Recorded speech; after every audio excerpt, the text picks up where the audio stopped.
Tayo po ay magsisimula na. Kaya po inanyayaan ko ang lahat na ah, patayin po ang kanilang mga cellphones. Katulad nga po ng itinuro kayo ni Brother Giro, let's keep the Sabbath day holy. Let's allow not any hindrances, mga unnecessary chats po within the other sides. Mamaya na po kayo mag-usap. At huwag na po natin sabayan ng ating technical concerns. Let's focus sa ating gawain po sa umagang ito. Meron po tayong mga announcements bago po tayo panimula. At ito po, isa po rito ay ang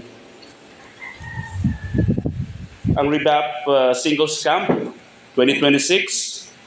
So ito po, registration for the Revamp Singles Camp 2026 is now open. Yung mga singles po dyan, mga nasa likod.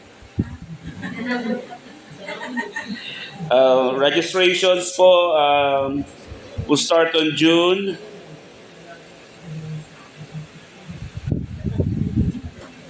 So June 12 to 13, Friday and Saturday po, this is a 2-day event po. 1,700 po yung camp fee. If interested po, just visit the page Reformed Baptist Singles Camp Philippines. Meron pong form doon, yung link for everyone, mga singles po. Registration is now open.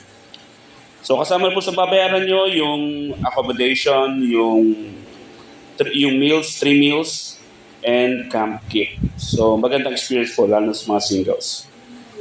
And sa ating pong,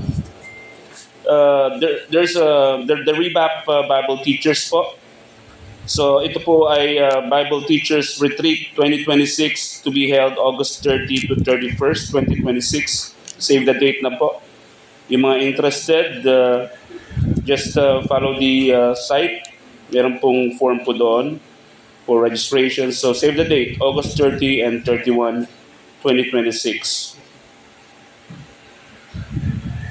At ang ating pong tithes and offering sa mga members po, nandun po lang po sa likod yung ating boxes.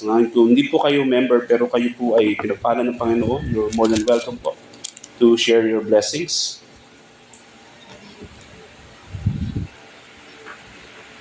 Right, so magbigay po tayo ng konting katahimikan. Moment of silence, let's prepare ourselves in our own seats.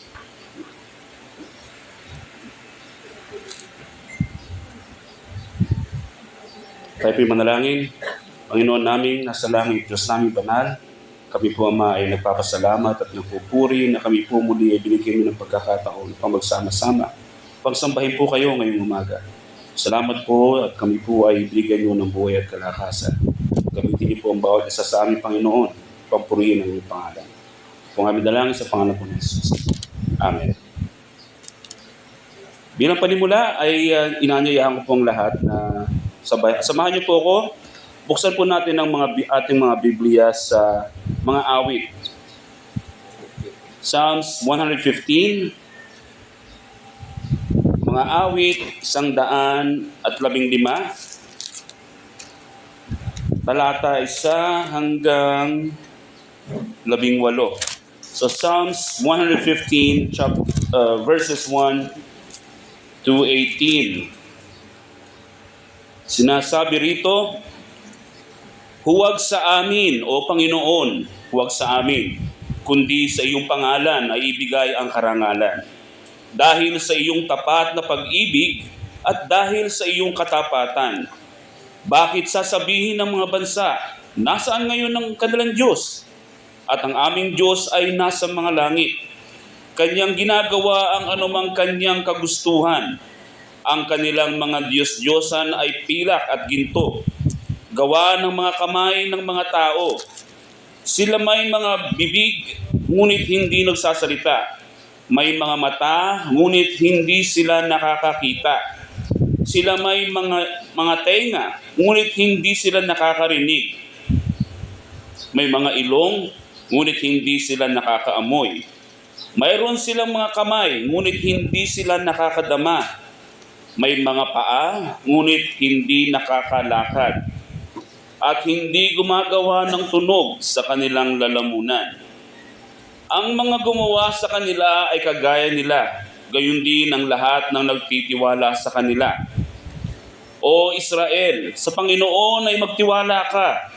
Kanilang saklolo at kanilang kalasag siya. O sambayahan ni Aaron, sa Panginoon ay magtiwala kayo. Siya ang kanilang kalasag at saklolo.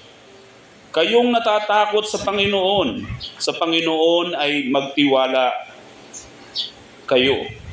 Siya ang kanilang kalasag at saklolo. Inalaala tayo ng Panginoon. Tayo'y kanyang pagpapalain. Ang sambahayan ni Israel ay kanyang pagpapalain. Ang sambahayan ni Aaron ay kanyang pagpapalain. Pagpapalain niya ang mga natatakot sa Panginoon. Ang mababa kasama ang dakila. Paramihin nawa kayo ng Panginoon, kayo at ang inyong mga anak. Pagpalain nawa kayo ng Panginoon. Siya na gumawa ng langit at lupa.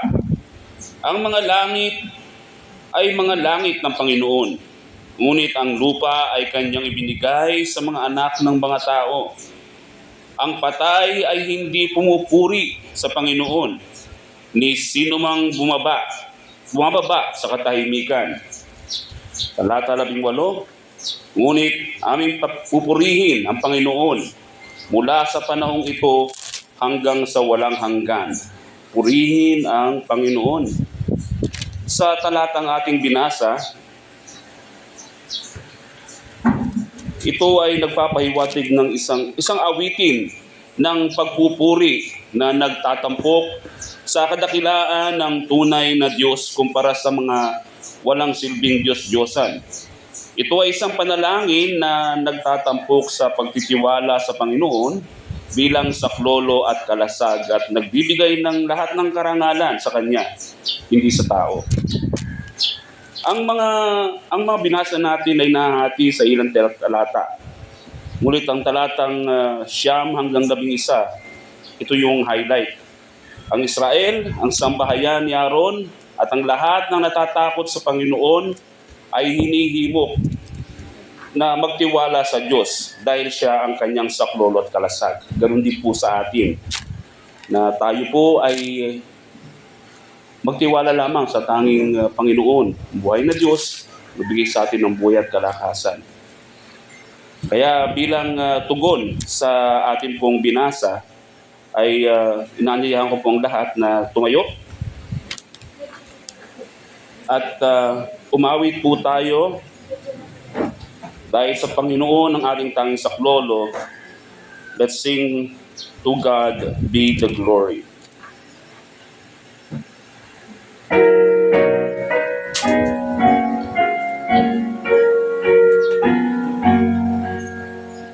To God be the glory, great things He has done. So now we the world that He gave us His Son. Will hear and start not from men for sins and open the life way that we may go in. Praise the Lord, praise the Lord, let the earth hear His voice. Praise the Lord, let the people rejoice. Oh, come to the Father through Jesus the Son, and give Him the glory, great things He hath done. Oh, perfect redemption, the purchase of blood, to every believer the promise of God. The vilest offender who truly believes, the moment from Jesus forgiveness receives. Praise the Lord, praise the Lord, let the earth hear His voice. Praise the Lord, let the people rejoice. Oh, come to the Father through Jesus the Son, and give him the glory. Great things he hath done. Things he hath taught us, great things he hath done, and great are rejoicing through Jesus the Son.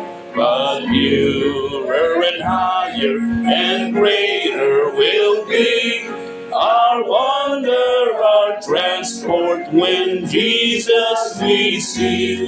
Praise the Lord, praise the Lord, let the earth hear his voice. Praise the Lord, praise the Lord, let the people rejoice. Oh, come to the Father through Jesus the Son, and give him the glory. Great things he hath done.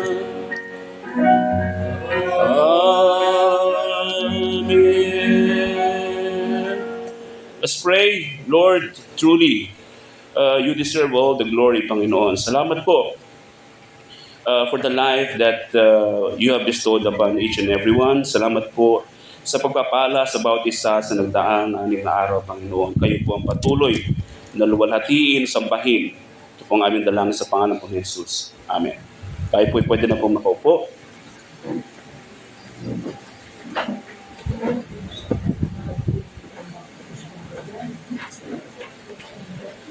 At sa ating pong scripture reading, ay muli po inanyayahan ko po ang bawat isa na buksan po ang ating mga Biblia sa Juan 21, talata 15 hanggang 25. So let's open our Bibles to John chapter 21 verses 15 to 25. Kung nariyan na po kayo, ay samahan niyo po ako. Pagkatapos nilang makapang-almusal, sinabi ni Jesus kay Simon Pedro, Simon, anak ni Juan, minamahal mo ba ako ng higit kaysa mga ito? Sinabi niya sa kanya, Opo, Panginoon, nalalaman mo na minamahal kita. Sinabi ni Jesus sa kanya, pakainin mo ang aking mga kordero. Sa ikalawang pagkakataon ay sinabi niya sa kanya, Simon, anak ni Juan, minamahal mo ba ako? Sinabi niya sa kanya, Opo, Panginoon, nalalaman mo na minamahal kita. Sinabi niya sa kanya, alagaan mo ang aking mga tupa. Sinabi niya sa kanya sa ikatlong pagkakataon, Simon, anak ni Juan, minamahal mo ba ako? Nalungkot si Pedro sapagkat 3 ulit na sinabi sa kanya, minamahal mo ba ako? At sinabi niya sa kanya, Panginoon, nalalaman mo ang lahat ng mga bagay. Nalalaman mo na minamahal kita. Sinabi sa kanya ni Jesus, pakainin mo ang aking mga tupa. Katotohanang sinasabi ko sa iyo, nang ikaw ay bata pa, binibigkisan mo ang iyong sarili at lumalakad ka kung saan mo ibig. Ngunit pagtanda mo, iuunat mo ang iyong mga kamay at bibigkisan ka ng iba at dadahin ka kung saan hindi mo ibig. Ito'y sinabi niya upang ipahiwatig kung sa anong kamatayan luluwalhatiin niya ang Diyos. At pagkatapos ito ay sinabi niya sa kanya, sumunod ka sa akin. Pagtalikod ni Pedro, nakita niya ang alagad na minamahal ni Jesus na sumusunod. Siya rin iyong nakahilig na malapit kay Jesus sa hapunan at nagsabi, Panginoon, sino ang magkakanulo sa iyo? Nang makita siya ni Pedro ay sinabi niya kay Jesus, Panginoon, at paano naman ang taong ito? Sinabi sa kanya ni Jesus, kung ibig kong siya'y manatili hanggang sa ako'y dumating, ay ano nga sa iyo? Sumunod ka sa akin. Kaya't kumalat ang sabi-sabi sa mga kapatid na ang alagad na iyon ay hindi mamamatay. Subalit hindi sinabi ni Jesus sa kanya na hindi siya mamamatay, kundi kung ibig kong siya'y manatili hanggang sa ako'y dumating, ay ano nga sa iyo? Ito ang alagad na nagpapatotoo sa mga bagay na ito at sumulat ng mga ito. At nalalaman namin na ang kanyang patotoo ay tunay. Talata 25, subalit marami pa ring ibang mga bagay na ginawa si Jesus na kung susulatin isa-isa, sa palagay ko, kahit sa sanlibutan mismo ay hindi magkakasya ang mga aklat na isusulat. Purihin ang pagbasa ng salita ng Diyos. Sa ating pong binasa sa Juan, chapter 21, ito po ay tungkol sa muling pagtatatag kay Pedro ni Jesus pagkatapos ng kanyang pagtatatwa. Kung saan 3 beses siyang tinanong kung mahal niya ito bilang pagbawi sa 3 pagtatatwa. Inutusan ni Jesus si Pedro na pakainin ang aking mga tupa o pamunuan ng simbahan at pinropresiya ang sakripisyo kamatayan niya. Binigyan din ni Jesus na mag-focus sa sariling pagsunod kaysa ikumpara ang sarili sa iba. Ang chapter 21 chapter 21 ng Juan ay nahahati sa maraming talata. Ang talata 15 hanggang 17 ay ang 3 beses na tinanong ni Jesus si Pedro na iniibig mo ba ako? Upang linisin ang hiya ng 3 beses ng pagtatatwa ni Pedro. Ang sagot ni Pedro na oo ay nagpapakita ng pagsisisi at pagbabalik loob. Ang talata 15 hanggang 17, ang tugon ni Jesus na pakainin mo ang aking mga tupa ay nagpapahayag ng tungkulin ng pastor na papahiwatig na pagmamahal kay Kristo ay dapat ipakita sa pag-aalaga at paggabay sa kanyang mga mananampalataya.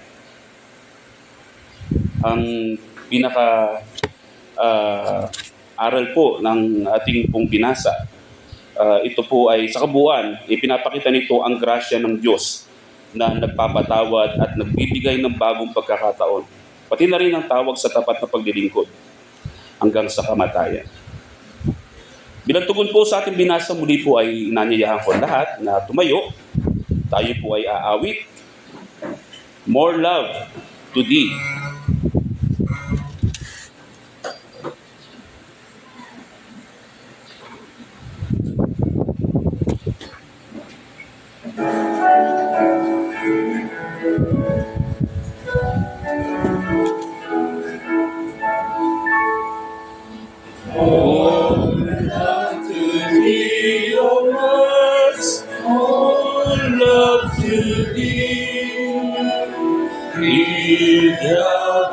Pyramid on bended knee.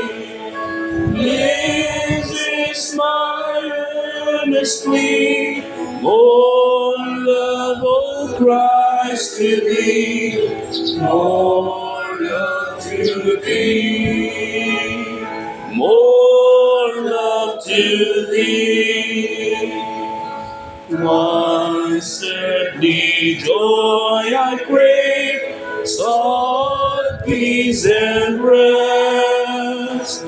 Now see alone I seek, give what is best.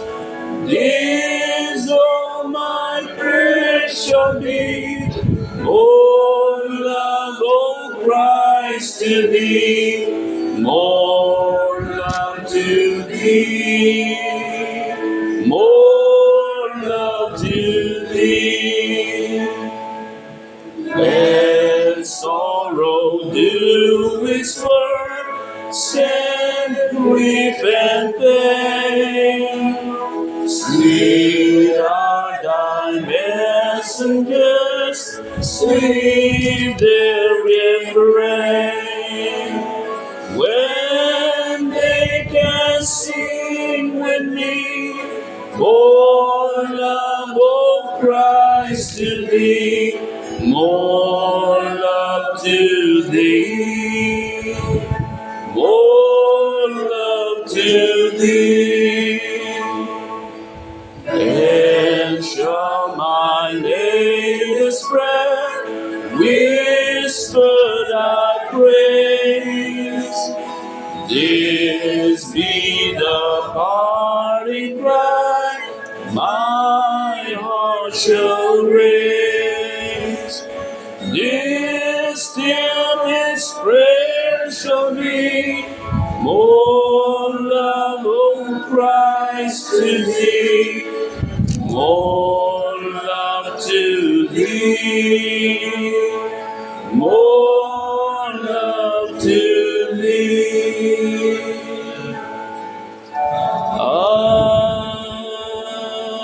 Amen.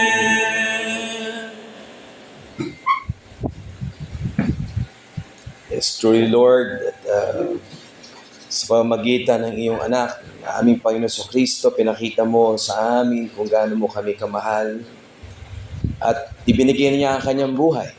He sacrifices life for us on the cross for the salvation of your people, for our salvation, Lord, and we thank you for that. And it's worthy, Lord, to love you more, to give you more, to offer everything we have to you, Lord, even our lives. Kami po, Panginoon, kahit hindi deserving sa iyong pagmamahal, ay inibig niyo po kami, Panginoon. Binigay niyo ang buhay ninyo doon sa krus ng Kalbaryo para kami magkaroon ng buhay na walang hanggan. Makaharap kami sa iyo na may katuwiran, Panginoon. And we thank you for that. Sa mga sandaling ito, Panginoon, we will praise you, we will worship you all throughout the day. This is the Lord's day that you have separated for us, Lord. Gawin niyo pong pagpapala ito sa amin. And even the preaching of the word, maging buhay ito sa aming kalagitnaan, Panginoon. Magamit namin ito sa aming pakikibaka dito sa mundo na ito na nahulog sa kasalanan. You know, there are so many problems in the world. People are struggling. People are starving, Lord. So, yung mga crisis na aming nakakaharap, Panginoon, ang iyong salita ang aming comfort. Ang iyong pag-ibig ang aming comfort, Lord. Marami sa amin ang may problema sa kalusugan, may problema sa pamilya, sa relasyon, Panginoon, sa kasalanan, Panginoon. Kaawaan niyo po kami, kahabagan niyo kami bilang iyong mga tao, bilang iyong iglesia, Panginoon. Hangguin niyo kami sa pagkakalugmok sa kasalanan at buhayin niyo ang mga espiritu naming nananamlay because of these struggles, because of these trials, because of these problems. At kami ay nalulugod, Panginoon, sa presensya ng bawat isa, ng mga bisita namin na naririto, na nagpapalakas ng aming, nagbibigay kagalakan sa amin sa paglilingkod sa inyo. Patuloy po ninyong gabayan kami, Panginoon, sa maghapon na ito. At ang iyong mga salita maging sentro ng aming pagsamba, ang pangangaral na aming mapapakinggan. Maging karapat-dapat kami sa pagpapala na aming makakamit, Lord, makukuha mula sa iyong mga salita. And even, gawin po ninyong daluyan ng pagpapala ang iyong mga ngaral ay aharap sa amin sa umaga ito. Maging ang aming pag-awit, patuloy na pag-awit, ay maging buhay ito sa aming puso. Pag-isahin niyo kami na aming mga kapatid sa Morong, sa SGC, at mga isa namin sa pananampalataya. Ikaw ang aming mga mataas, ikaw ang pangalan mo aming masamba, maluwalhati, Panginoon. At kayo ang maging sentro ng aming atensyon. Alisin niyo anumang mga disturbances, distractions sa aming puso at isip, sa aming pagsamba sa maghapon na ito, Panginoon. Ang kalawalhatian ay sa iyo sa tanging pangalan na aming Panginoon Kristo. Amen. Tayo po yung po. Bago po tayo makapakinig ng pangangaral, pangunahan po ni Brother Giro, ay aawit po tayo ng preparatory hymn. Lord, we come to hear your word.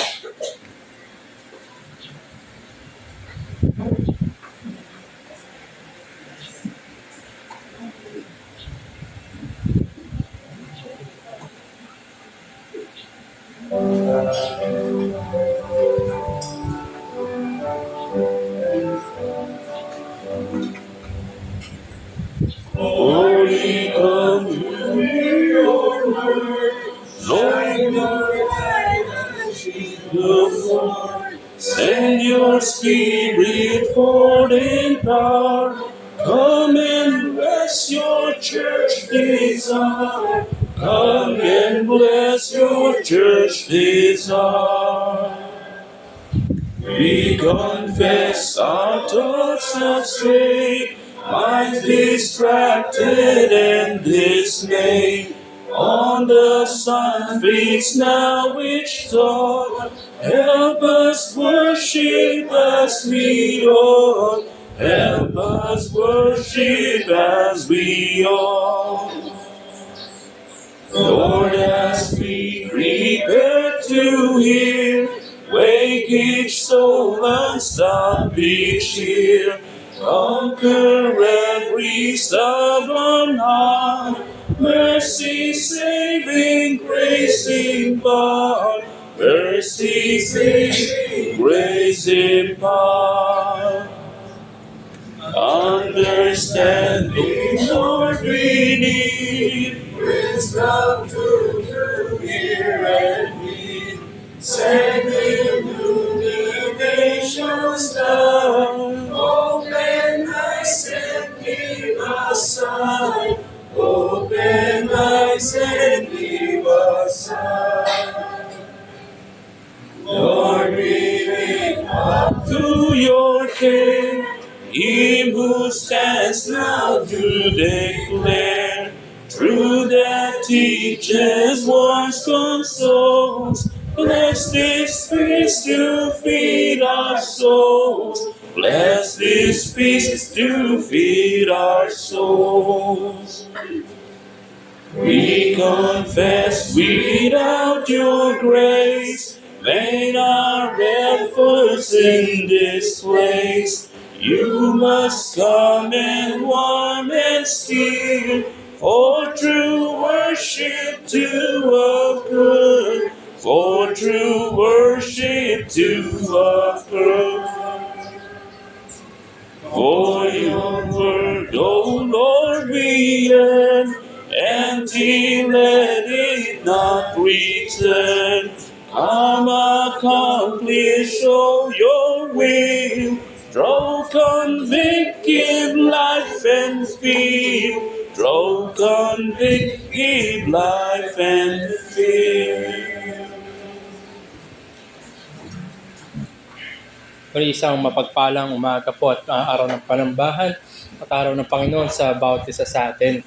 At tayo nga po ay dumako muli sa panalangin sa paghahanda natin sa pakikinig ng salita ng Diyos. Let's come to the Lord in prayer. Pasalamat tunay na aming dakilang Diyos na kayo nga siyang nagbibigay, nagpupuspos, nagtitipon at nagbibigay sa amin ng pagkakataon upang makapakinig ng inyong pong salita. Gaya po ng aming inawit nawa, Panginoon, ay kumilos po kayo at magkaroon nga po ng buhay ang bawat isa. Ningi rin namin na gisingin po ninyo kami at ang buong diwa po ay matuon po sa pakikinig ng inyong salita. Dahil tunay nga ito ay napakahalagang kasangkapan ng biyaya para po sa mga mananampalataya. At maging pagkakataon rin ito ng pagpubulay-bulay sa mga wala pa po sa inyo. Naway kahabagan nyo rin po sila, Panginoon, at maihanda po muli kami lahat sa as we behold you, O Lord, as we encounter you before your word, and help us, O God, to truly be that not only hearers but doers, and challenge us, O Lord, sa mga mapapakinggan po namin. At kayo rin, Panginoon, ay kahabagan nyo ang mga wala pa po sa inyo, nadalhin po ninyo sila sa inyong pong harapan, na makita rin po nila ang pangangailangan sa tagapagligtas ng aming Panginoon sa Kristo na siya namin pinapangaral. Ito po aming dalangin sa ngalan ni Jesus. Amen.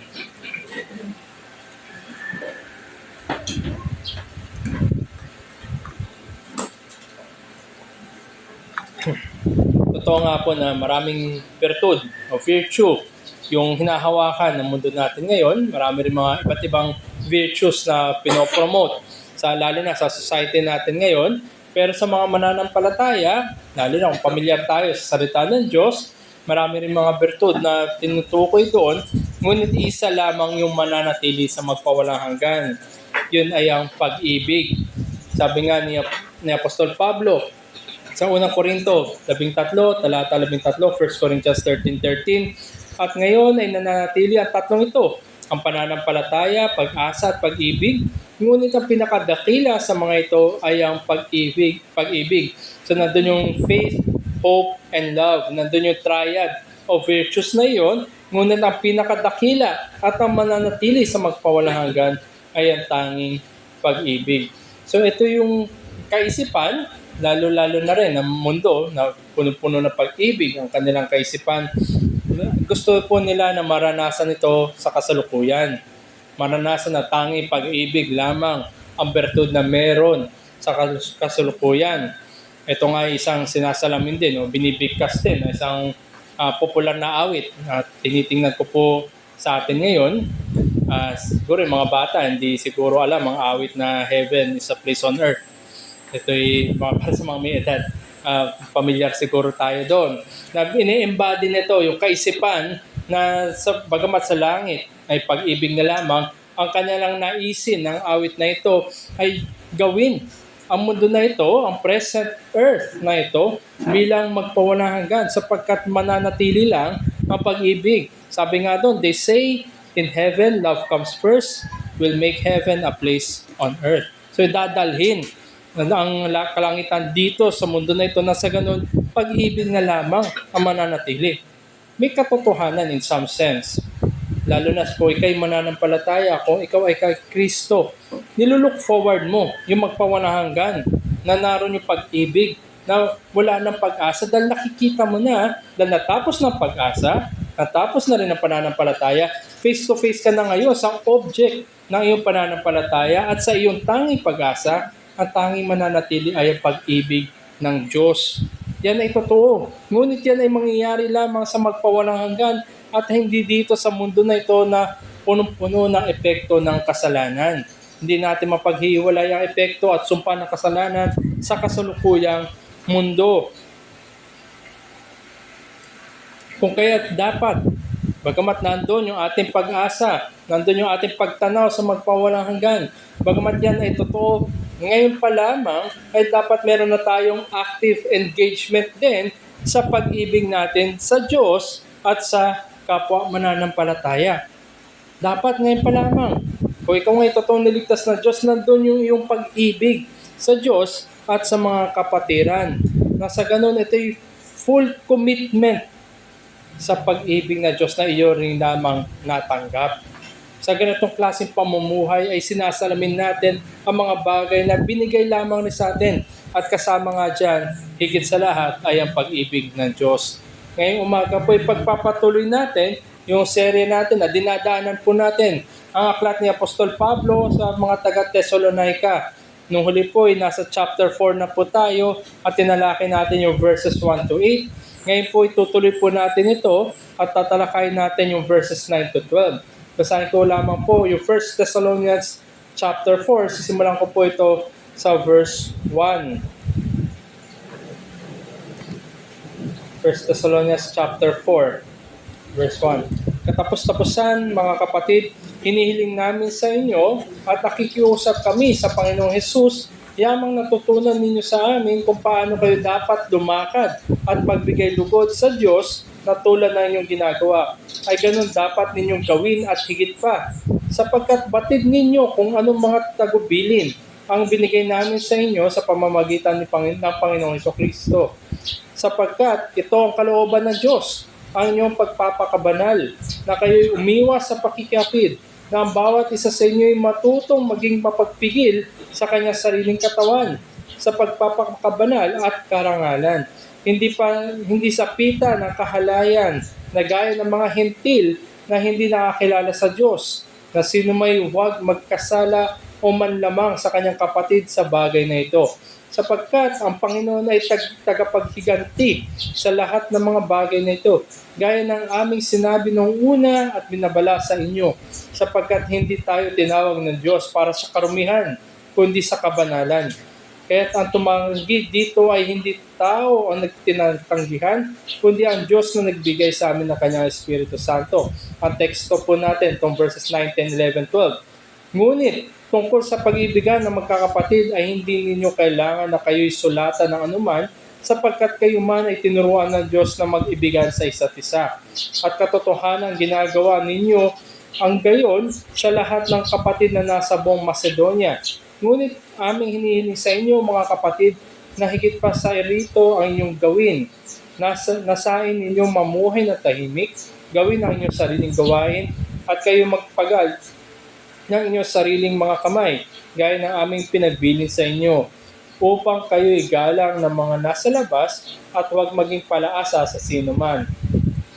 Ito po yung ating maging teksto sa umaga natin, verses 9 to 12. Kung babalikan po natin, naalala natin na nangamba si Apostol Pablo na baka tumalikod na o nanghina ang pananampalataya ng mga taga-Thessalonica. Sila nga'y mga batang mananampalataya lamang sa harapan ng mga pag-uusig, ng mga oposisyon, ng mga persecution, ng mga affliction. Ganito yung setup ng batang iglesia na ito at mga batang mananampalataya na ito. Kaya nung nagkaroon ng paghamon sa kanilang pamumuhay, buhay at pananampalataya, nagmadaling magpadala.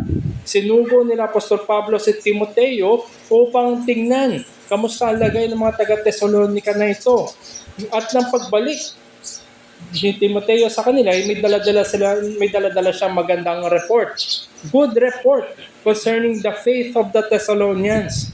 Na bagamat nandun yung kanilang kinakaharap ng mga hamon, ay sila nagpagal, sila nagpatuloy, at lalo pa na tumibay ang kanilang pananampalataya, at lalo pa nga umalingaw ang kanilang pananampalataya. Ito'y buhay, at ito ay totoo, at ito'y mula sa Diyos.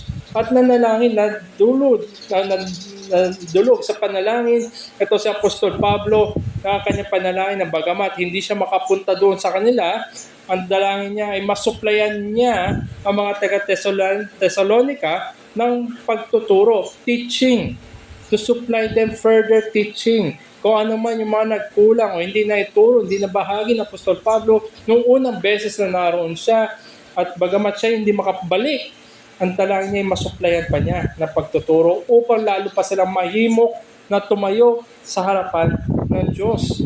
In-emphasize ni Apostol Pablo yung importansya ng kabanalan. Bagamat kung ikay na kay Kristo ngayon, ang iyong pag-asa ay nakatuon sa magpawalang hanggan, ang tanong muna ay paano ka makakapunta doon? May mga kalooban na dapat sundin tayo sa lupa na ito.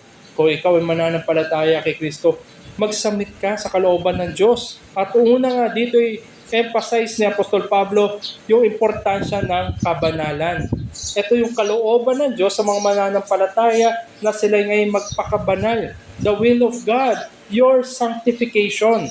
Ito nga yung unang tinalakay niya dito sa chapter 4, na kung saan ang mga tao ng Diyos, sila dapat na pagpapabanal ng Diyos, at sila nga mismo yung aktibo dapat in pursuit na kanilang sanctification.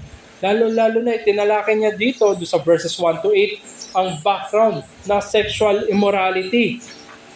At lalo-lalo na ay ginawa niya paghiwalay o pag-differentiate, contrast ni Apostol Pablo ang mga mananampalataya na sila nga may pagpipigil sa pita ng laman. Pinapatay nilang natitirang kasalanan at nililinang nila ang biyaya ng Diyos, yung graces of God, upang labanan ang desires ng kanilang laman. Gaya ng ating napag-aralan kanina, Sunday School. Meron duty na nire-require sa mga mananampalataya. Hindi lang naman nagagampanan mo yung duty na yon, dapat upang magampanan mo yung duty na yan, kailangan ay patayin mo, iwasan mo yung kasalanan na nakaakibat dyan. At ganito rin sasalamin ni Apostol Pablo sa verses 1 to 8 ng chapter 4, na ang kalooban ng Diyos sa inyong pong kabanalan, sanctification, lalo-lalo na sa likod na sexual immorality, magpakabanal ka kung ikaw ay na kay Kristo. At ngayon ay nagmumove si Apostol Pablo to another exhortation para sa mga taga-Thessalonica.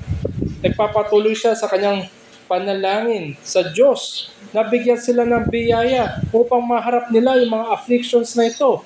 Maharap nila at makatayo sila matibay laban sa mga kasalanan sa kanilang paligid.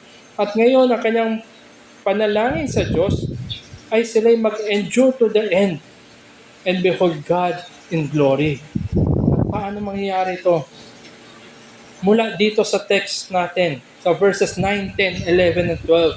Ito yung dadalhin kong mensahe sa atin sa umaga na ito. The amplification of Christian love magnifies godliness before God and before men. Ang pagpapalawak na Kristiyanong pag-iibigan ay nagpapatibay sa kabanalan sa harap ng tao at sa harap ng Diyos. Tandaan natin, mga kaibigan, mga kapatid. Maaaring sabihin natin na Diyos ang nakakaalam ng aking puso. Diyos ang nakakaalam ng estado ng aking kaluluwa. Ngunit tandaan mo, nakikita rin yan ng ibang tao. Kaya napakahalaga kung ikaw'y mananampalataya, nakikita sa atin yung kabanalan, hindi lamang sa harapan ng Diyos, kundi lalo-lalo na higit pa sa harapan ng mga tao. Kaya maging maingat, kung ikaw'y mananampalataya, maging maingat ka. You must be wary of the close connection between love and godliness. Tandaan natin na totoong pag-ibig ay nagdudulot ng kabanalan. Walang totoong pag-ibig na hindi nagdudulot na nagpapalapit sa iyo sa kabanalan. At ang totoong pagpapakabanal, yan ay nag-amplify, nagpapalawak ng pag-ibig sa Diyos at sa kapatiran.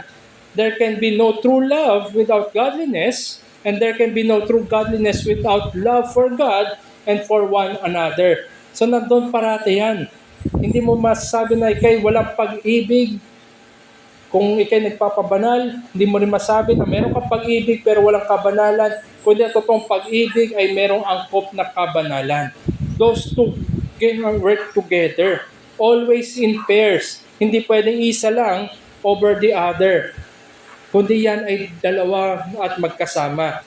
And not only should love and godliness characterize the individual Christian, hindi lang naman ito dapat yung naglalarawan sa totoong mananampalataya, but more so sa pagtitipon ng mga tinubos. Individually, kung ikaw ay nagpapabanal at lumalago ang iyong pag-ibig sa Diyos at sa kapatiran, paano pa kung pinagsama-sama kayong mga mananampalataya? Lalo pa nga dapat nagdi-display yung godliness natin. Lalo pa dapat nakikita, nararanasan yung pag-ibigan natin. Na sa ganun ay nasasalamin natin yung mga biyaya ng Diyos na pinagkaloob niya sa kanyang mga tinubos. Hindi lamang yan ay mahalaga, kundi yan ay dapat na nag-e-evidence, yan ay dapat na nakikita, napapatunayan at nararanasan. Na masabi nga ng mga tao sa labas na kayo ay nakikristo at kayo ay naglalakad tungo sa magpawalang hanggan. Demonstrating love and godliness is not only done in private, but it is a public matter to be seen and to be verified. Lalo na sa panahon natin ngayon, kailangan mo parati ng pruweba, kailangan mo parati ng resibo para ipakita yung katotohanan. Walang ibang mas matimbang na patotoo, kundi nakikita mo mismo sa nagsasabi na siya mananampalataya, na nakikita mo ang kabanalan at ang pagmamahal sa Diyos at sa kapwa-tao. Kaya muli, ang pagpapalawak na Kristiyanong pag-ibigan ay nagpapatibay ng kabanalan sa harap ng Diyos at sa harap ng tao. So tingnan natin ito sa dalawang aspeto. Una, yung pagpapalawak ng Kristiyanong pag-ibig. At ang ikalawa, ay ito'y makita sa harapan ng Diyos at sa harapan ng tao. So simulan muna natin yung sa pagpapalawak ng pag-ibig. Tingnan natin ito sa verses 9 and 10. Tandaan natin, ito'y sumusunod lamang kung paano in-explain ng Apostol Pablo yung verses 1 to 8. At mula doon sa verses 1 to 8, ay ine-expand niya ngayon ang konsepto ng kalooban ng Diyos sa inyong kabanalan. Ine-expand niya ngayon sa panalangin para sa mga mananampalataya dito sa Thessalonica, that God established them blameless. Kung babalikan natin doon sa chapter 3, 1 Thessalonians chapter 3, at verse 13, na nadulog sa Apostol Pablo sa isang parang benediksyon, sa isang maganda salita at panalangin. Sabi niya doon sa verse 13 ng chapter 3, patibayin nawa niya ang inyong mga puso sa kabanalan upang maging walang kapintasan sa harapan ng ating Diyos at Ama sa pagdating ng ating Panginoong Hesus na kasama ang lahat ng kanyang mga banal. So ito yung panalangin ng Apostol Pablo, pagtibayin ng mga mananampalataya na maging walang kapintasan sa harapan ng Diyos at ng Ama. At tandaan natin mga kapatid, mga kaibigan, isa nga pong prominent theme kung bakit sinulat itong liham ng Apostol Pablo para sa mga taga-Thessalonica ay dahil sa katiyakan, katotohanan na pagbabalik muli ng ating Panginoong Jesucristo. in the light of the second coming of Christ. Dapat ay makita kayo na may pagpapakabanal. Makita kayo na tunay nga na nagsastrive kayo for your sanctification. At tunay nga na kayang panalangin upang maging walang kapintasan. So whichever comes first, ikaw man ay tawagin ng Diyos o pagbabalik muli ni Jesucristo, ang makita sa'yo dapat walang kapintasan, sanctification, holiness, and godliness.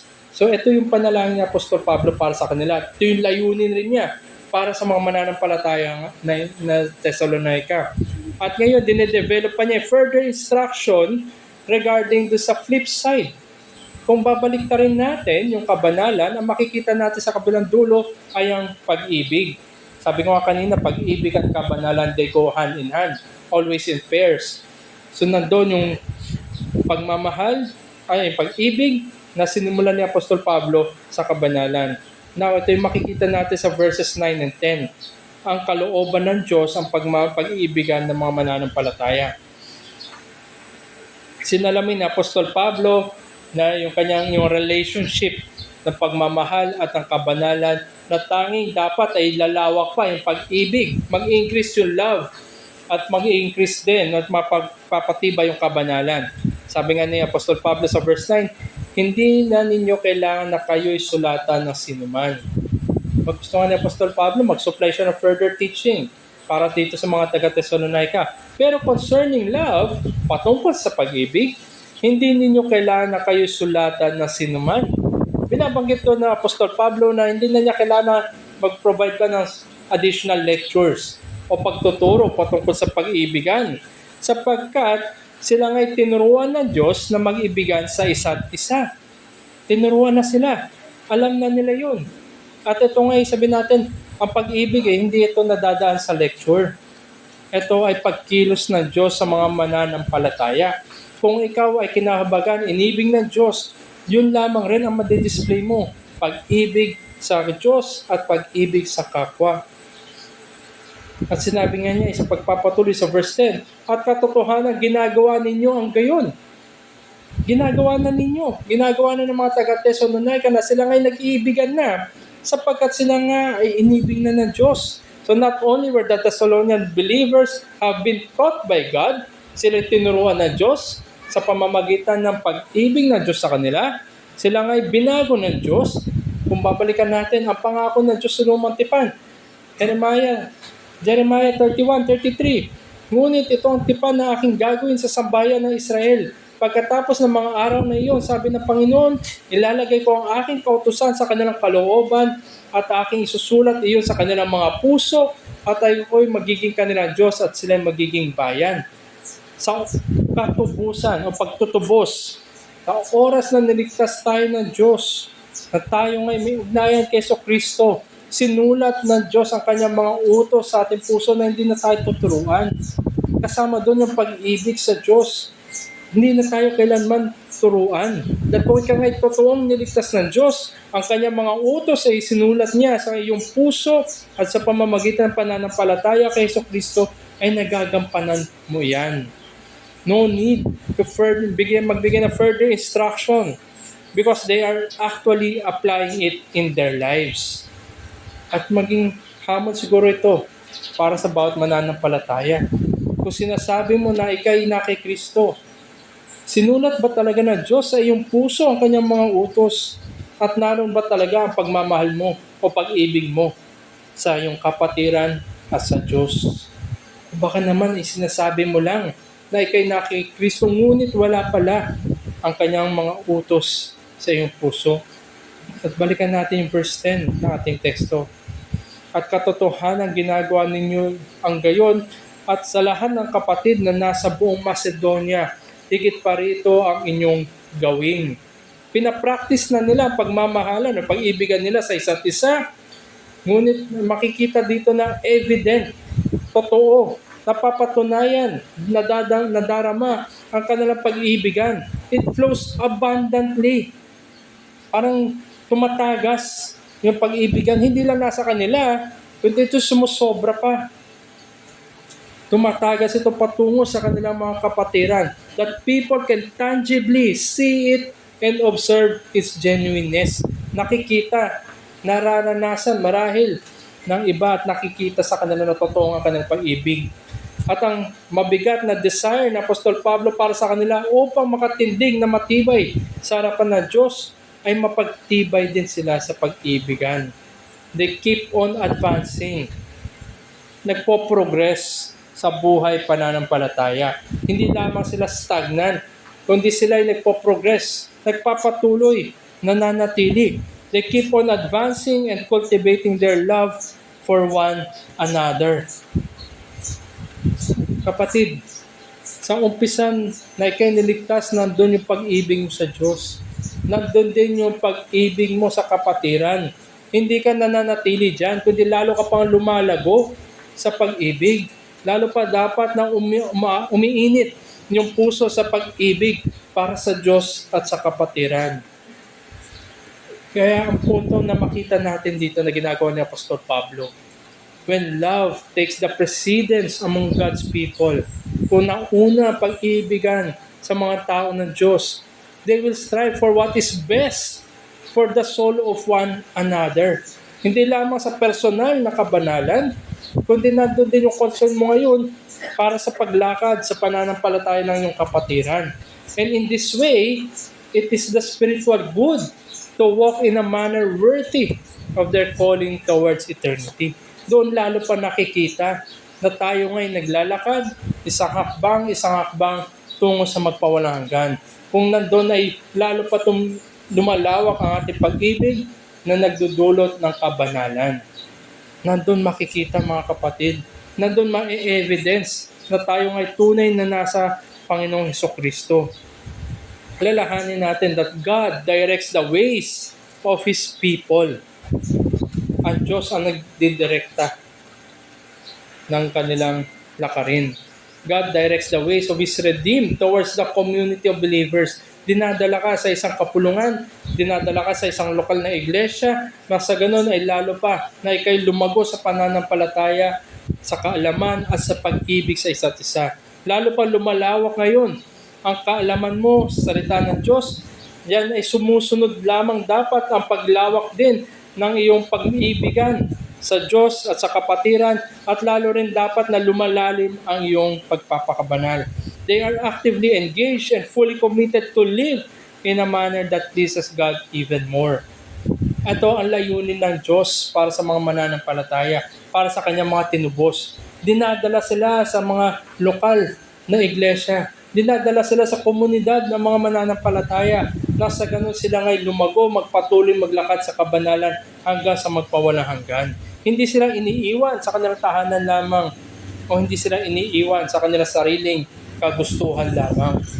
Christian love, ang pag-ibigan ng mga mananampalataya at magkakapatid, hindi lamang sa harapan ng Diyos, kundi nararanasan ng iyong kapatiran. Christian love does not suffocate. Hindi ito nananakal, hindi ito nakakasakal, but motivate and encourage to endure afflictions. Darating at darating yung pagsubok, darating at darating yung mga kapighatian, yung mga hamon sa buhay pananampalataya. Ngunit paano tayo nakakatindig pag tayo ngayon nag-iibigan? Kung tayo nag-iibigan sa liwanag na ginawa ng ating Panginoon sa atin, na ang pag-ibig na ating pinaparanas ay siya lamang rin na ating natanggap, at tayo'y lalo pa na pagbabanal. At sa ganitong paraan, tayo'y nakakatindig ng matibay. We can endure affliction. Christian love is an outflow of the relationship with God. Tandaan natin, ang Diyos siyang unang nagmahal, kung kaya natin magmahal.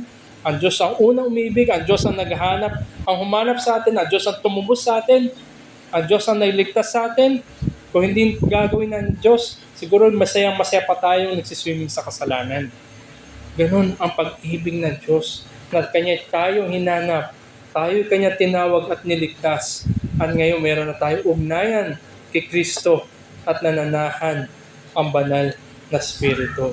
Sabi nga sa Romans chapter 5 verse 5, sabi ni Apostol Pablo, at hindi tayo binibigo ng pag-asa, sapagkat ang pag-ibig ng Diyos ay binubuhos sa ating mga puso sa pamamagitan ng Espiritu Santo na ibinigay sa atin. Kung ikaw ay mananampalataya, binigyan ka ng Espiritu Santo, nananahan sa iyo Espiritu Santo, hindi ka binibigo na pag-asa. At dahil ikaw ngayon may pag-asa, naroon pa ang pag-ibig mo sa Diyos, pag-ibig mo sa kapatiran, at ang katiyakan yan ay nakikita mo at nakikita ng iba ang iyong pagpapakabanal. Na totoo nga ang gawa ng kaligtasan ng Diyos sa iyo, at lalo pa kung pinagsama-sama tayo sa isang komunidad. Kaya makita natin mga kapatiran, Christian love is so closely tied to biblical regeneration. Kung tayo ay totoong binago ng Diyos, kung tayo ay totoong sinilang muli at kanyang tinawag sa kaligtasan, it is the test of genuineness of our faith. Kung walang katotohanan ng iyong pananampalataya, kung walang katotohanan ng pagpabago ng Diyos sa iyo, hindi rin totoo ang iyong pag-ibig. Maaaring iniibig mo lang iyong sarili. Gusto mo lang makita ng iba na ikay mas banal sa iba. Maaaring ganito ang maging dulot niyan. Puro behavioral lamang. Hindi ka naman talaga nababago morally. At sa harapan ng Diyos, ikaw ay maduming basahan pa rin. Sabi nga sa 1 John chapter 4, verse 7 and 8, mga minamahal, mag-ibigan tayo sa isa't isa, sapagkat ang pag-ibig ay sa Diyos at ang bawat umiibig ay pinanganak ng Diyos at nakakilala sa Diyos. Ang hindi umiibig ay hindi nakakilala sa Diyos sapagkat ang Diyos ay pag-ibig. Kung totoo kang kinilala ng Diyos na nakapagliligtas sa pamamaraan, natanggap mo ang pag-ibig ng Diyos at ikaw ngayon ay umiibig sa iba sapagkat ang Diyos ang siyang umibig sa iyo. Pinrioritize ni Apostol Pablo ang paglawak ng pag-ibigan ng mga mananampalataya dito sa Thessalonica towards one another. At ito rin ay dapat mag-prompt sa iyo. Dapat ito ay magtumawag ng iyong pansin upang i-evaluate at i-consider mo ang iyong sarili. Ano bang iyong prioridad? Kung sinasabi mo ikay mananampalataya, ano ba yung prioridad sa iyong paglago at ang araw-araw na lakarin mo sa buhay pananampalataya? Lumalawag ba ang iyong pag-ibig sa Diyos at sa kapatiran? O ito ba'y ginagawa mo para sa iyong sariling kapakanan lamang? Paul prioritized amplification of love towards one another. At sabi nga ni J.C. Ryle, if you love Christ, never be ashamed to let others see it and know it. Speak for Him, witness for Him, live for Him.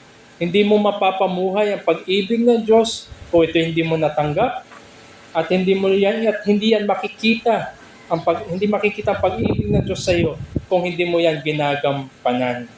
Kaya the best way to prove it is to demonstrate Christian love. At sa ikalawa, hindi lamang sa pagpapalawak ng pag-ibig sa kapatiran at sa Diyos, itong kabanalan na ito, ang pagpapakabanal na ito, itong godliness na ito ay dapat sa harapan ng Diyos at sa harapan ng tao, before God and before men. Tingnan natin yung verses 11 to 12 ng ating teksto. Sabi niya sa verse 11, nasahin ninyong mamuhay ng tahimik. Surely Paul is not talking about not speaking. Ayun ang sinasabi dito, bagamat sinabi, sikapin ninyong mamuhay ng tahimik. Hindi sinasabi ng Apostol Pablo na huwag tayo magsalita o maging mapagpahinga na lamang tayo. Ngunit ang totoong mananampalataya at ang totoong pag-ibig ay hindi nito pinagpipilitan yung kanyang sarili. Hindi ito mapagpilit. Believers not to force oneself and interfere with the lives of other people in a way that becomes burdensome. Nagiging pabigat na tuloy sa kakapilit natin, nagiging pabigat na tayo sa iba. Kundi sabi ng Apostol Pablo, gawin ninyo ang inyong sariling gawain. Hinikayat ng Apostol Pablo na hindi lamang magkaroon tayo ng control sa ating pangangatawan, ito sa verse 4, na tayo rin ay dapat yung pamumuhay natin. We conduct our lives in a manner that is not burdensome and not meddling. Hindi nangangialam sa affairs na ibang tao. Na tayo dapat nakafocus tayo kung tayo ba'y totoong lumalago sa pag-ibig, tayo ba'y totoong nagpapakabanal, Itong mga bagay na ito hindi dapat nagiging pabigat sa ibang tao at hindi tayo dapat nangingialam sa ibang tao. Kaya't magpagal ang inyong sariling mga kamay. Sabi niya sa verse 11. Namumuhay ka ng tahimik, minding your own affairs, and through working with their own hands, producing a situation that is in line with love and expressed within the community. Sa makatwid, ine-exercise natin yung ating mga kamay, tayo kumikilos sa pag-ibig para sa kapatiran.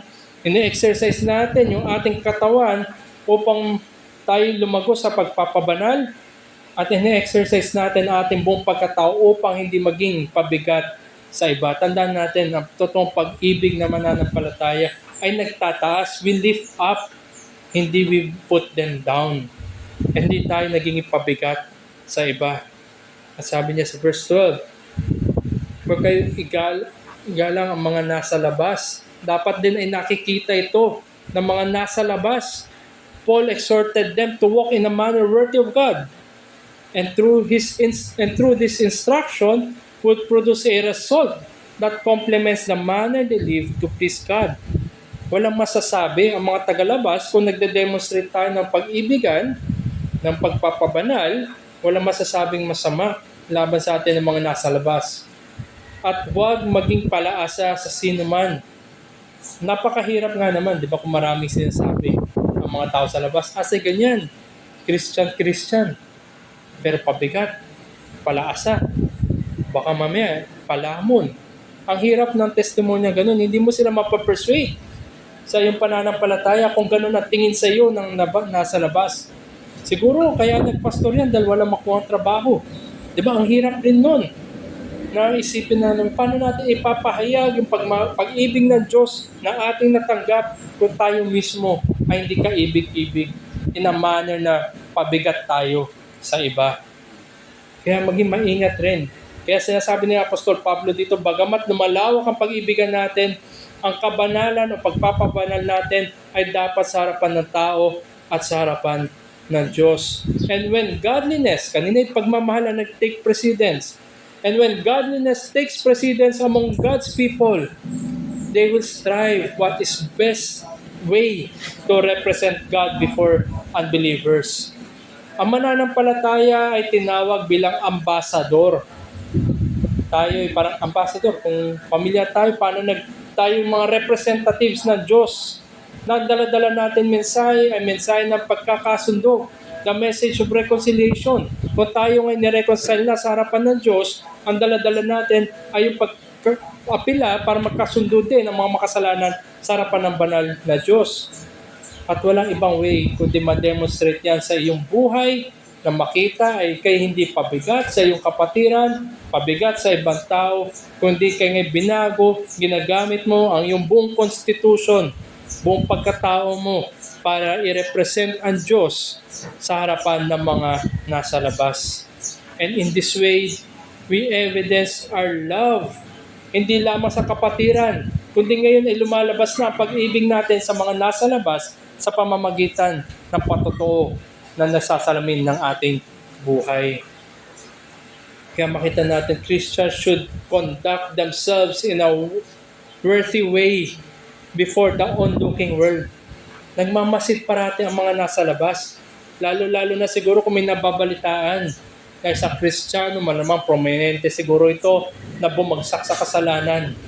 Nagse-celebrate pa siguro yung mundo. Sasabihin na, kita mo na, huwad yan, hindi totoo yan.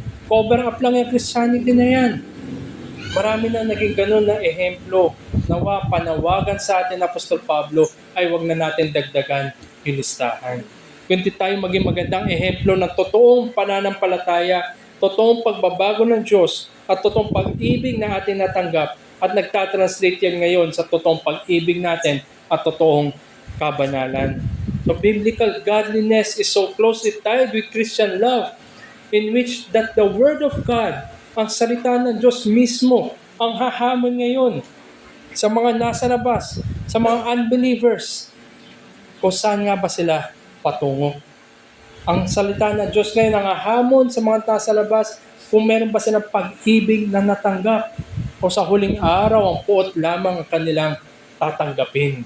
Bagamat maaaring siguro marami nagmamahal sa kanila sa mundong ibabaw na ito. Maaaring nagpupunyagi sila sa karera ng buhay na ito at sa pamamagitan ng pamumuhay ng mga totoong mananampalataya, magiging daan yan para mapagbulay-bulay nila nasaan ba ang kanilang pag-asa. At sa awa ng Diyos, gamitin ka bilang instrumento ng kaligtasan para dalhin sila sa harapan ng Panginoon. At nasalita rin ng Diyos patungkol sa pag-ibig at kabanalan ang hamon sa mga nagsasabing sila'y mananampalataya at tatanungin tayo kung handa na ba natin harapin ang Diyos. Tandaan natin, isang prominente na babala na nagsulat ng Hebreo para sa mga mananampalataya. Hebrews 12:14.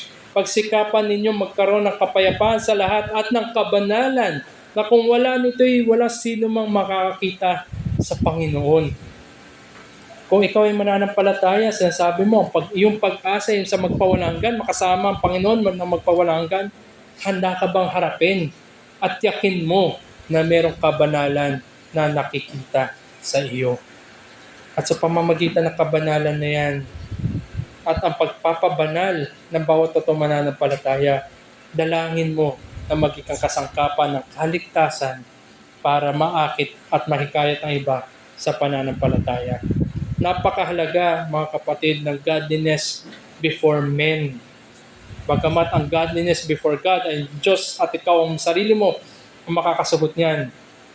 Pero ang duty natin ay ang pagpapakita ng kabanalan sa harapan ng kapwa-tao. Paul stressed the amplification of godliness before men, and this should prompt us to evaluate once again and consider once again ano ba ang prioridad natin sa paglalakad sa buhay pananampalataya. Hindi pwede puro pag-ibig lang, kundi nandun dapat ang kakibat na kabanalan. Tandaan natin, gaya na sinabi ko kanina, yan dalawang yan ay magkasama, hindi pwedeng wala ang isa. Kundi nandun ang pag-ibig, nandun ang kabanalan, at sa pamamagitan ng paglawak, paglalim ng dalawang bertud na yan, nakikita ng mundo at masasabi nga tayo ay patungo sa magpawalang hanggan. Sabi nga ni J.C. Ryle, you may be very sure people fall in private long before they fall in public. They are backsliders on their knees long before they backslide openly in the eyes of the world. Yan ay babala sa mga nagsasabing sila'y mananampalataya na bago pa makita ng mga nasa labas ang iyong pagkahulog, matagal ka na nahulog sa pribadong buhay mo. At yan ngay maging hamon din sa mga mananampalataya na mapagtibay ka on your private bago ka magkaroon ng katotohanan na pagpapatibay in public. Walang maring at nakikita ng mundo sa nakalulungkot na pamamaraan, maraming banal sa publiko, maraming banal kung may nakatingin, maraming banal sa harapan ng iba. Ngunit sila mismo alam nila ang karumihan ng kanilang ginagawa. Many fell in private long before they fall in public. Kaya kung ikaw ay naroon pa rin, bagamat sinasabi mo isa kay mananampalataya, ngunit nagpapatuloy ka pa rin sa iyong kasalanan, hintay mo pa ba na makaharap mo pa ang Diyos harap-harapan? Iyan ay panahon din na pagtawag sa iyo sa pagsisi sa iyong kasalanan at manumbalik sa pananampalataya. At kung ikaw ay wala kay Kristo, maaaring wala sense sa iyong kabanalan na ito. Ngunit hintay mo pa ba yung huling araw na pot na lamang siyang naiiwan at wala na pag-ibig?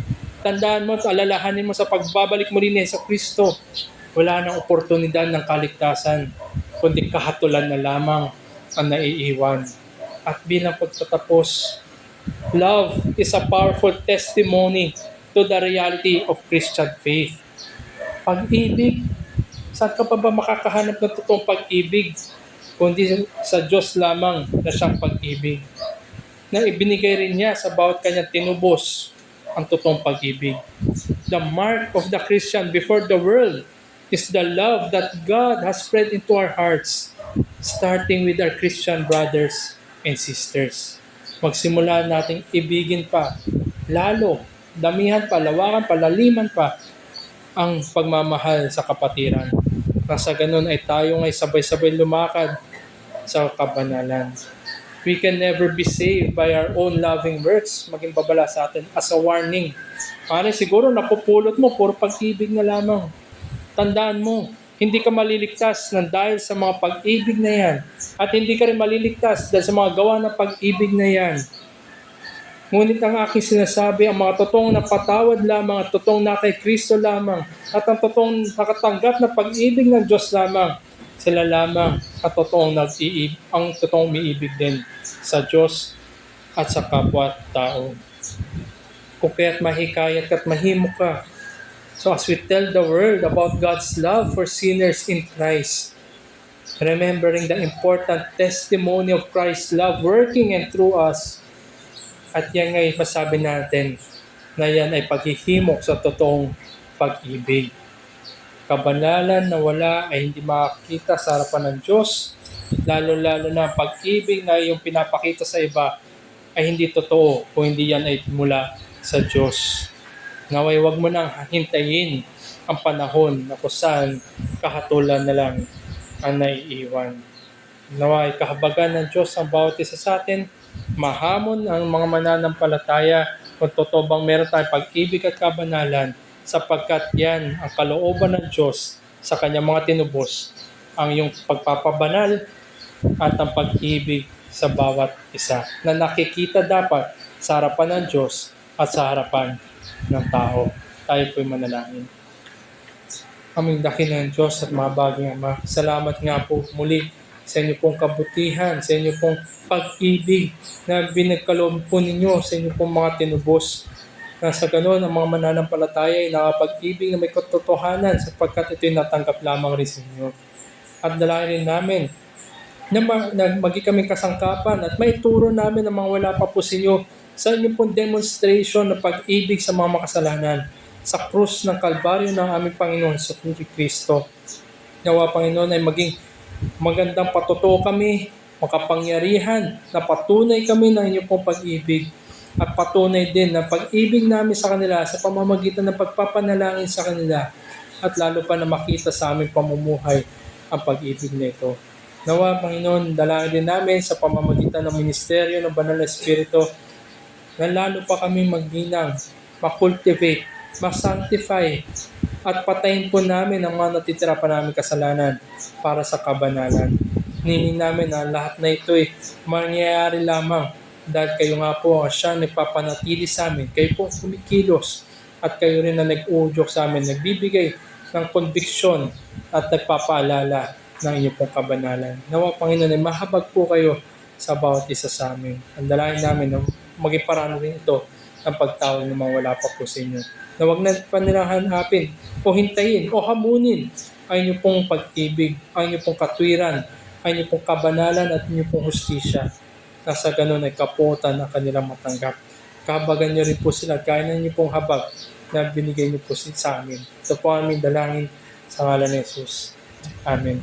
Tayo po, bilang tugon tayo po tumayo at aawit po tayo ng himno na nagsasalamin na sa bawat mananampalataya, laanan natin ang panahon para sa kabanalan. Take time to be holy.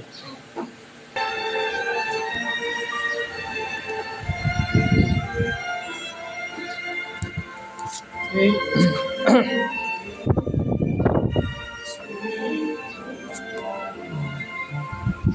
Take time to be holy. Speak of me, thy Lord. Abiding in always and feed on His word. Make friends of God's children.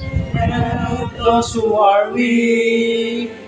Forgetting in nothing His blessing to see. Take time to be holy. The world rushes on. Spend much time in secret with Jesus alone. I'm looking to Jesus, like Him thou shalt be. Thy friends in thy conduct, His likeness shall see.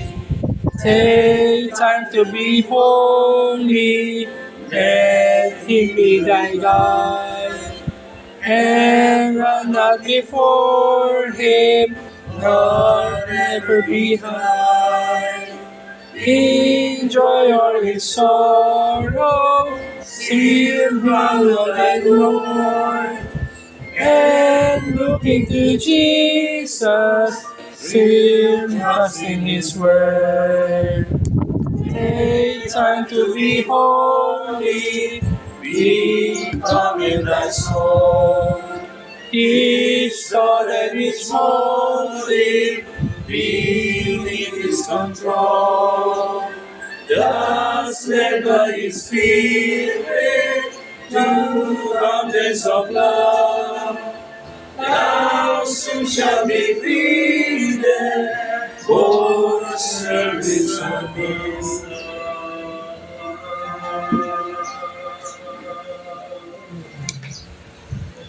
Indeed, Lord, we should take time to be holy. Ang iyong pag-ibig, Panginoon, ay walang silbi sa aming mga buhay kung hindi makikita rito ang kabanalan. At kami, Panginoon, ay mabuhay sa dalawang virtues na ito, Panginoon. At makita sa amin ang tunay na bunga ng Ebanghelyo sa aming buhay, Panginoon. Na kami ay lumalago kasama sa pag-ibig at sa kabanalan habang kami ay naghihintay sa iyong pagbabalik. Ganito pinamumuhay ng mga taga-Tesalonica ang iyong mga salita, ang pangangaral na napakinggan nila kina Pablo at Timoteo. Ganon din nawa ang makita sa amin sa aming pagmamahalan sa bawat isa, sa aming pamumuhay sa kabanalan, Panginoon. Makita ang mga virtues na ito. At alam po namin, napakahirap po ng mundo na aming kinakaharap. Napakaraming tukso, napakaraming mga bagay na naghahatak sa amin, papalayo sa iyo, Panginoon. Ang pag-ibig ninyo sa kabanalan ang nag-iingat sa amin. Bago pa kami mahulog sa kasalanan, Panginoon, ito ang sumasalo sa amin, na nagpoprotekta sa amin, Panginoon, na hindi kami mahiwalay sa iyo, sa communion sa iyo. Kaya, ang pag-ibig mo, Panginoon, ang aming buhay, ang siyang nag-secure sa amin, nagpe-preserve sa amin, habang kami lumalakad sa kabanalan. Kaya salamat sa pangangaral na aming napakinggan, Panginoon. Dalhin namin ito sa aming pagharap muli sa 6 na araw na pakikibaka sa mundo na puno ng kasalanan. At kayo, Panginoon, ang makita sa aming buhay, sa aming paglilingkod sa iyo, Panginoon, dalhin kami lagi nito sa kabanalan. Ito po ang aming dalangin sa tanging pangalan ng aming Panginoon Kristo. Amen. Amen.